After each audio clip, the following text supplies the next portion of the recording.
네, 안녕하세요. 남다른 이의 영어를 담당하고 있고 공동대표 배수연이라고 합니다. 만나 뵙게 돼서 반갑습니다. 저희가 이제 앞서서도 다른 선생님들께서 계속 말씀하셨겠지만 전해드릴 말은 많고 시간은 한정적이라서 이렇게 재미없는 사람은 아닌데 진짜 빠르게 본론만 말을 해야 할 것 같아요. 좀 그런 부분들을 좀 감안해 주셨으면 좋겠고 구체적이고 세부적인 것들의 질문들도 있으실 텐데 뭐 설명이 끝나고 다음에 상담 기회나 뭐 이런 상담도 더 가능하시니까 더 구체적인 부분들은 좀 살은 나중에 더 붙여서 말씀드릴 기회가 있지 않을까 싶고요. 일반적인 특성을 좀 말씀을 드리도록 하겠습니다. 우선 저는 이제 공부 방법을 어떻게 예비고에 어떻게 공부해야 할까를 중심적으로 말씀을 드릴 건데 이제 내년부터 2022년 교육과정이 이제 개편되면서 이 부분에 대한 변화 이런 부분도 많은 관심사이시긴 할 거예요. 근데 솔직히 말씀드려서 이제 뭐 두 개의 영역, 뭐 네 개의 영역이 두 개의 영역으로 축소됐다 이런 얘기를 들으신 적이 있을 텐데 일반적으로 영어는 바뀌는 게 없다라는 게 일반적 견해입니다. 교육부에서 가이드에 나온 것들도 대체적으로 보면은 이제 위계표라는 말을 쓰고 있는데요. 학생들의 이제 수준에 따라서 교과목을 좀 세분화한 것이 특징입니다. 세분화했다라고 해서 크게 바뀌는 건 없고 지금도 이제 나뉘어 있는 과목들인데요. 일반적으로 일반고, 그 다음에 뭐 지역 자사고 수준에서 봤을 때 1학년 때는 이제 공통 과목이라고 하는 공통 영어 1, 2를 학기별로 학습하게 될 거고요. 2학년 때 영어 1, 2를 학습하게 될 겁니다. 영어 독해와 작문까지가 일반 성택의 5등급제인데 지금은 보통 고3 때 독해와 작문이랑 교과목으로 학습을 하는데 2학년 때 선택하기보다는 대체로 3학년 때 선택될 거다라고 보시면 될 것 같고요. 이제 나머지 진로 선택에서 이제 학생들이 이제 선택해서 들을 수 있습니다. 근데 기본적으로 이제 일반고에서는 이제 공통 영어 1, 2, 영어 1, 2를 할 거다라고 말씀을 드렸는데요. 이 교과 과정들에 대한 세부 내용이 별로 없는데 솔직히 영어는 특징적으로 말씀드릴 교과 단원이라는 게 없어요. 이미 중학교 때 전범위의 영문법을 학습을 학생들이 다 완료를 했습니다. 그 전범위에 완료된 영문법을 토대로 영어 문장에서 이것들이 구사되어지는 것들을 이해하고 해석하고 영작하고 구분할 수 있는가. 전범위를 1학년 때부터 다룬다. 라고 보시면 되고요. 대부분 수능을 좀 치르셨을 테니까 이제 수능형 독해들을 이제 학습한다라고 보시면 돼요. 그리고 3학년 때는 어떤 교과목을 선택하든가 상관없이 기본적으로 수능에 연계되어지는 EBS 교재를 학교에서 진행을 합니다. 그리고 즉 3학년 1학기 내신이라는 거는 수능 난도의 영어 지문으로 수능 유형의 문제들을 학습한다라고 이해를 하시면 되세요. 그러면 우리가 예비고1 학생들이 고등학교 들어가기 전에 좀 어떤 수준까지 이제 학습을 완료해야 하는가라고 봤을 때 기본적으로는 이제 공통 영어 1, 2라고 되어져 있는 부분을 보시면 이제 1800 단어라고 되어져 있죠. 보통 고등학교 시중 교재에서 이제 복합 기본이라고 나오는 책들이 대체로 1800 단어들을 이제 다루고 있고요. 실력 혹은 수준이라고 다루는 책들이 2200 정도까지 다루고 있습니다. 그래서 기본 시중 교재들에서 이제 본인의 난도에 따라서 3, 4회독 정도로 학습을 완료해 주시고 가시면 되는 거죠. 그리고 독해는 이제 모고가 이제 기준이 될 텐데 대부분의 일반고 그다음 지역 자사고들에서는 독해나 어법 문제집, 특히 구문 독해 문제집들을 선택하거나 혹은 해당 연도의 모의고사를 시험 범위에 포함을 시킵니다. 따라서 고1 또는 독해는 고2 정도의 모고를 봤을 때 한 80점 정도를 맞추고 간다라고 했을 때에는 내신 대비에 큰 어려움은 없을 거다라고 보시면 돼요. 그런데 이제 요 어휘 수준을 1800 복화나 그거보다 낮은 1600 복화 정도를 좀 학습을 하지 않고 갔다라고 했을 때에는 꽤나 어렵다라고 이제 이해하시면 됩니다. 자, 그리고 이제 근데 아직 좀 구체적이지는 않으실 것 같아요. 그래서 사실 예비고를 어떻게 공부할까라는 부분에서 살펴봤을 때에는 우리가 이제 지금 시기에 두 가지 관점이 이제 크게 이제 관심사일 것 같은데요.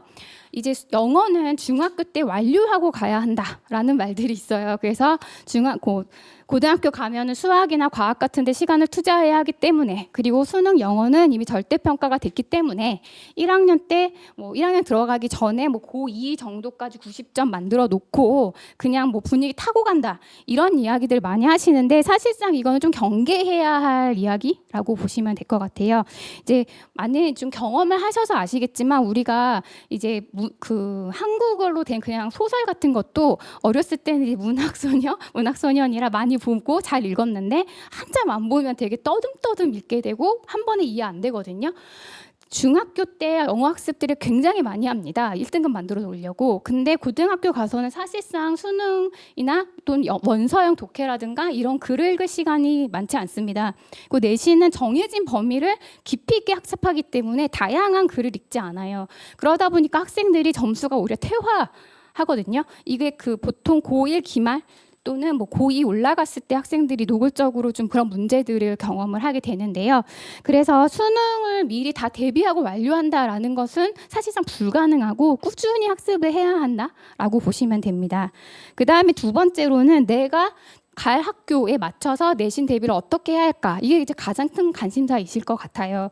그런데 사실 제가 이제 여기도 써놨지만 예비고일 어떻게 공부해야 할까라고 했을 때에는 고등학교 영어 내신에 맞춰서 학습을 하는 것이 맞습니다.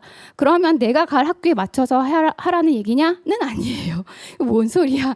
라고 들으실 수 있을 텐데, 보통 우리가 영어 내신이라고 했을 때 이거는 이렇게 딱 정해진 건 아니에요. 그냥 소위 이야기했을 때 수능형, 그 다음에 내신형, 이렇게 크게 나뉘기도 합니다.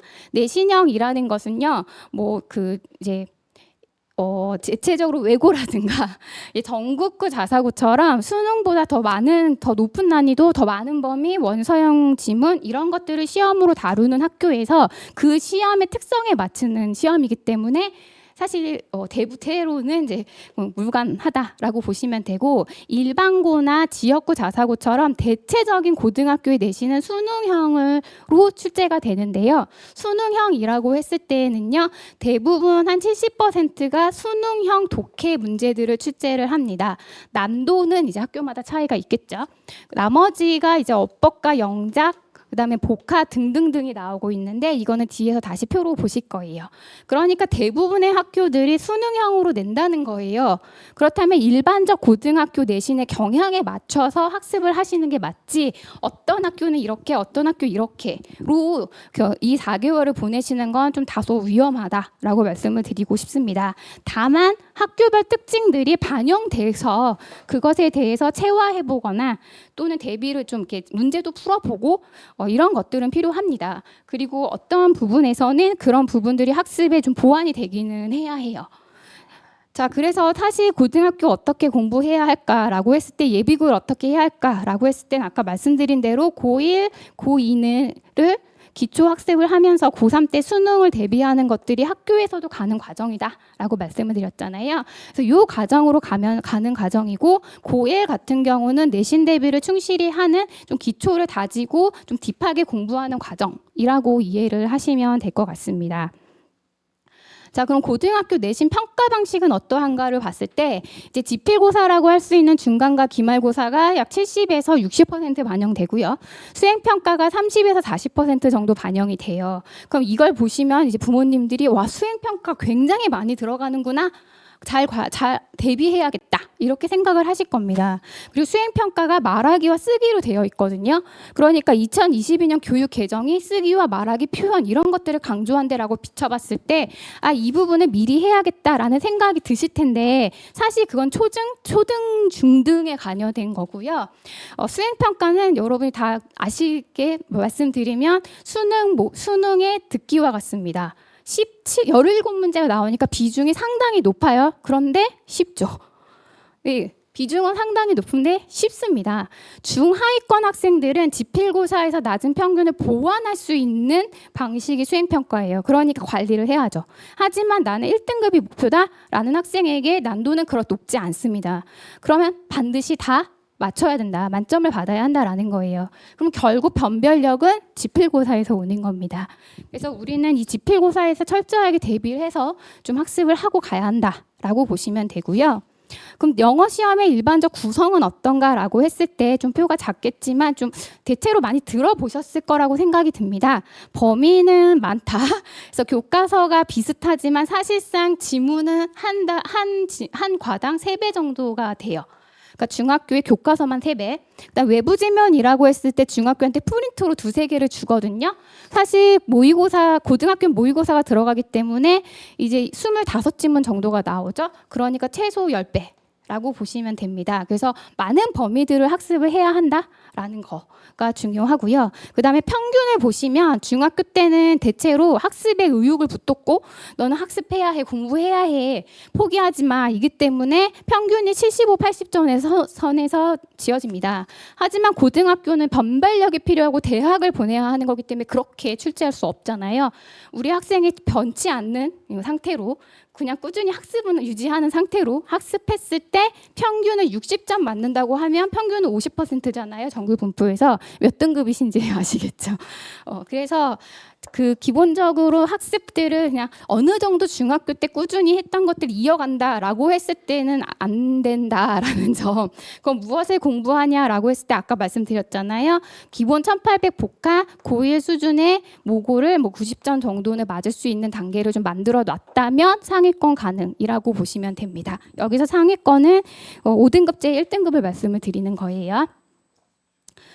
자, 그래서 모의고사 이제 시험 범위가 이렇다라고 말씀을 드릴 수 있고요. 공통된 거를 보면 어법과 독해가 좀 공통적으로 들어가는데 이것의 차이도 뒤에서 말씀드리도록 하겠습니다. 자, 제가 중간고 시험의 특징을 먼저 넣은 이유는 딱 하나 때문인데 그럼 학교마다 다르잖아요. 대표적인 예시가 중간고인데요. 한 가지만 보여드리려고 하는 건데 시험범위에 모의고사가 100지문이 들어가요. 이게 살인적인 지문 시험 범위인데 이걸 어떻게 학습하지? 외울 수 없다는 겁니다. 그러면 이거를 어떻게 라고 했을 때 중간고의 대표적인 특징입니다. 지문의 변형 출제가 되지 않습니다. 근데 여기서 변형 출제가 그대로 낸다고 답도가 아니에요. 지문을 손보지 않고 주제문은 순서는 빈칸으로 이렇게 변형되는 거예요. 지문에 손대지 않는다고요. 그 말은 무슨 말이죠? 다른 학교들은 지문에 손 댄다는 얘기입니다. 바꿔요. 단어도 바꾸고 지문 자체의 구성도 바꾸는 경우들이 대체로 내신의 경향이에요. 그럼 중간고는 어떤 것들을 요구하는 거지? 많은 지문, 고1 모의고사의 지문을 너가 읽고 주제를 파악하고 더 딥하게 들어갔을 때 1등급에게는 문법과 영작, 중요 문작들의 영작을 할 수 있는가를 물어본다는 거예요. 고1 모고의 학습력을 물어보는 거 플러스 성실도입니다. 왜 성실도 묻는지 아시겠죠? 남고잖아요. 남고의 특성입니다. 그리고 이것이 어떻게 보면 되게 불리할 수도 있겠지만 수능까지 쭉 길게 보고 간다고 했을 때에는 굉장히 괜찮은 출제 방식이라고 저는 개인적으로 생각을 하고 있습니다. 그러면 킬러 문항은 어디서 출제하는가? 라고 했을 때 킬러 문항은 어법과 영작에서 출제하는데 이거는 대체적인 고등학교들의 특징이다라고 보시면 돼요. 자, 그리고 이제 어법과 독해는 어떻게 공부해야 하는가라고 했을 때 중학교는 단편적 지식을 물어봅니다. 그 각각의 문법이 잘 쓰여 있고 구분할 수 있느냐를 낸다면 고등학교에서는 그것이 아니라 문장 안에서 올바른 형태로 표현되고 있는가? 를 묻습니다. 따라서 문장 안에서의 활용을 물어본다는 거예요. 그럼 문법이 활용된다라는 건 무엇이냐라고 했을 때에는 문장을 구성하는 원리이잖아요. 이게 문법이죠. 그럼 그 원리에 맞춰서 문장을 읽어낼 줄 알아야 되는 거죠. 독해와 관련돼 있고요. 그럼 그렇게 쓸 수 있냐? 영작과 관련되는 것입니다. 그래서 기본적으로 문장이 활용되어지는 것에서의 문법 공부를 해야 하는 거예요. 그래서 이런 부분들을 예비 고1 학생들은 좀 충실하게 학습을 하고 영작까지 결합해서 하시는 걸 추천을 드립니다. 그럼 독해는 어떤가인데요. 저기 왼쪽이 중3 학생들의 킬러 문항입니다. 선지가 다 영어로 되어 있어요. 어려워요. 오른쪽이 대표적인 명지고의 킬러 문항입니다. 이걸 맞춰야 이제 9등급자에서 1등급을 받을 수 있는 건데 보시면 아시겠지만 선지의 길이가 차이가 있죠. 이 선지는 다 새롭게 구성된 거예요. 그럼 명지고는 무엇을 요구하는 걸까요? 처음 본 문장을 풀어서 맞춰라입니다. 몇 분 안에 맞춰야 하냐면 1분 30초 안에 풀어야 돼요. 38문항이 출제됩니다. 50분 안에. 더 어려운 문제가 이거예요. 자, 그럼 명지고에서 요구하는 것은 시험 범위는 적어요. 너가 낯선 지문을 읽고 해석하고 추론해라입니다. 어휘, 독해 실력을 요구하고 있습니다. 그럼 기본적으로 출제 경향은 상당히 다르지만 명지고와 충암고의 공통점은 뭔가요? 글을 읽을 줄 아니? 입니다. 예, 그래서 이런 부분들을 이제 학습을 해 가셔야 합니다. 그리고 일반적 경향이라고 말씀드렸을 때 수능형과 어법 어휘의 비율입니다. 그래서 앞서서 말씀드린 부분들을 반영을 했을 때 우리는 독해를 할 줄 알아야 한다가 예비 고1의 과정이다라고 보시면 돼요. 자, 그래서 고1한테는 빠른 독해력, 종합 이해력, 문장 분석과 문법 활용 능력을 요구한다. 라고 보시면 되고요. 그런데 여기서 오해하시면 안 되는 거는 독해 실력을 키우기가 곧 수능에 90점 맞기? 모고 90점 맞기는 아니라는 점입니다. 뭔 소리야 라고 하실 수 있는데 꼼꼼하게 단계별로 학습을 하셔야 하는데 아까 이런 식으로 답을 찾는 수준으로서는 내신 대비가 되지 않거든요. 그런데 우린 대부분 예비고1 학생들이 유형별 문제 풀고 90점 맞기를 하고 있어요.